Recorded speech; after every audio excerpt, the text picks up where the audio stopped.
suis ravie de vous retrouver dans cette nouvelle vidéo qui, comme vous pouvez le voir dans le titre, c'est un tout petit tutoriel sur une gomme de masquage. Je trouvais ça bien de vous le faire partager parce que je trouve l'utilisation super pratique pour faire les fonds. Alors oui, je vous le montre à l'envers, j'ai pas fait gaffe. Bref, c'est une drawing gum, celle-ci je l'ai trouvée à Cultura pour 2,99 € le petit flacon je crois.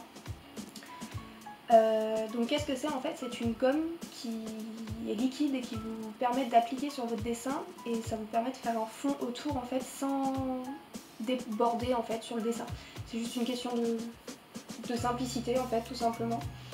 Donc pour ça j'utilise deux pinceaux que j'ai trouvé près de chez mes parents en caoutchouc. Je trouve ça plus pratique pour nettoyer le pinceau après étant donné que la gomme sèche quand même assez rapidement. Donc en fait il vous suffit juste de prélever un peu de produit sur votre pinceau et de l'appliquer sur tout le contour de votre dessin, de votre coloriage. Il n'est pas nécessaire d'en mettre beaucoup, plus vous en mettez beaucoup et moins ça sera rapide à sécher en fait. Il vous suffit juste d'en mettre un tout petit peu. Après selon votre agilité à faire les fonds entre guillemets, vous pouvez mettre une épaisseur plus ou moins large de gomme. Et il vous suffit de faire ça en fait sur tout le pourtour du dessin. Et le plus chiant en fait c'est d'attendre que ça sèche par la suite. C'est vraiment tout simple comme utilisation et c'est assez rapide et ça facilite extrêmement les choses pour faire les fonds je trouve.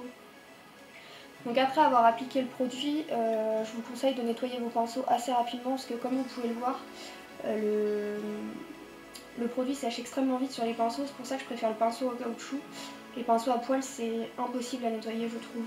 Les pinceaux en caoutchouc, comme vous pouvez le voir, il suffit d'étirer le produit sur le caoutchouc et ça s'enlève assez rapidement. Et le pinceau est comme neuf après. Une fois que ça a séché, il faut attendre quelques minutes quand même. Si vous mettez votre doigt sur le produit, vous devez sentir que ça adhère à votre peau. Et une fois que c'est comme ça, c'est que c'est ça que vous pouvez faire votre fond. J'ai testé les fonds au néocolore et à l'aquarelle. J'ai pas testé au pastel parce qu'à mon avis, passer du pastel avec du coton sur la gomme, ça risque de faire pas mal de dégâts. Donc j'ai juste testé au néocolore et à l'aquarelle. Donc ici, je vous montre un fond au néocolore que je vais juste passer avec un pinceau à réservoir d'eau. Il vous suffit juste de l'appliquer comme quand vous faites un fond en fait. Et même si vous débordez un peu sur la gomme, ça passera pas sur le dessin en dessous, c'est ça qui est l'avantage de la gomme en fait. Et par contre je vous conseille de ne pas appuyer trop fort avec le pinceau sur la gomme au risque d'enlever une partie en fait et de tacher votre coloriage. Il vous suffit juste de faire le fond basique en fait. Et après il vous suffira d'enlever la gomme, donc vous allez voir la méthode pour enlever la gomme est vraiment très très simple. Il suffit juste d'attendre en fait que votre aquarelle sèche quand même. Attendez bien, vous risquez pas mal de dégâts sinon aussi si vous enlevez la gomme et que l'aquarelle n'est pas sèche, vous risquez de déchirer le papier. Pour enlever la gomme en fait c'est super simple, il vous suffit juste de passer votre doigt sur la gomme qui a séché et ça s'enlève tout seul. Il n'y a vraiment rien d'autre à faire, il y a juste à enlever avec son doigt. Donc vous allez le voir juste après mais c'est vraiment tout bête. Donc voilà, il suffit de passer son doigt dessus et la gomme s'enlève vraiment tout simplement.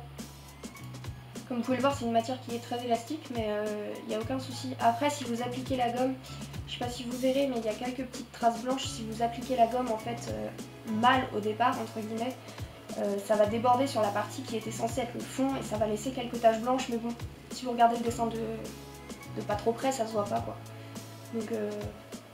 Donc voilà le rendu, il y a un fond qui est fait sans pour autant dépasser sur le coloriage et je trouve ça beaucoup plus simple à faire pour réaliser un fond sans en foutre partout comme je fais d'habitude en fait. Donc voilà, j'espère que ce petit tutoriel vous aura plu, n'hésitez pas à me le dire en commentaire et je vous invite à vous abonner à ma chaîne et moi je vous retrouve très vite pour de prochaines vidéos.